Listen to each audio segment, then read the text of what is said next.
பட்டாம்பூச்சியின் கனவு.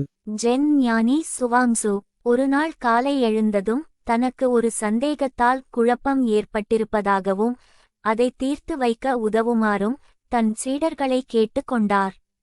சந்தேகங்களுக்கும் குழப்பங்களுக்கும் அப்பாற்பட்ட குருவுக்கே பிரச்சினையா என்று அவர் சொல்லப் போவதை ஆவலுடன் கேட்கத் தயாராயினர்.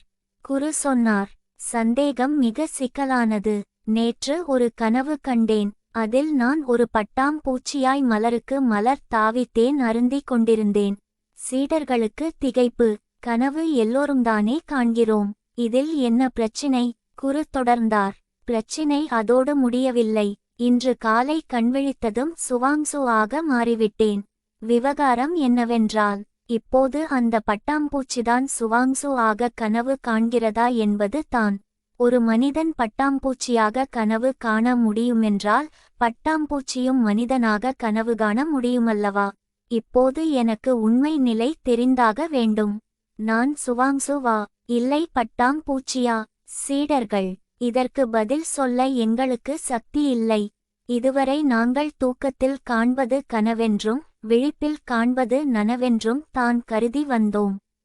இப்போது நீங்கள் எங்களை குழப்பி விட்டீர்கள் என்றனர். குரு சொன்னார், நீங்கள் கனவு காணும்போது பகலில் பார்த்ததை எல்லாம் மறந்து விடுகிறீர்கள்.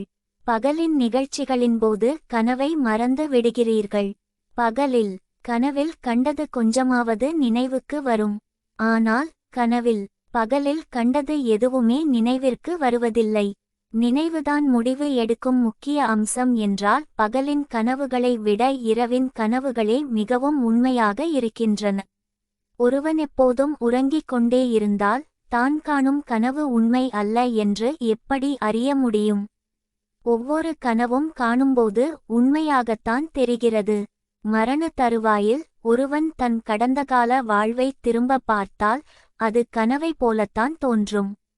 வாழ்ந்தோமா இல்லை கனவு காண்கிறோமா என்பதை எப்படி தெரிந்து கொள்வது? Thank you.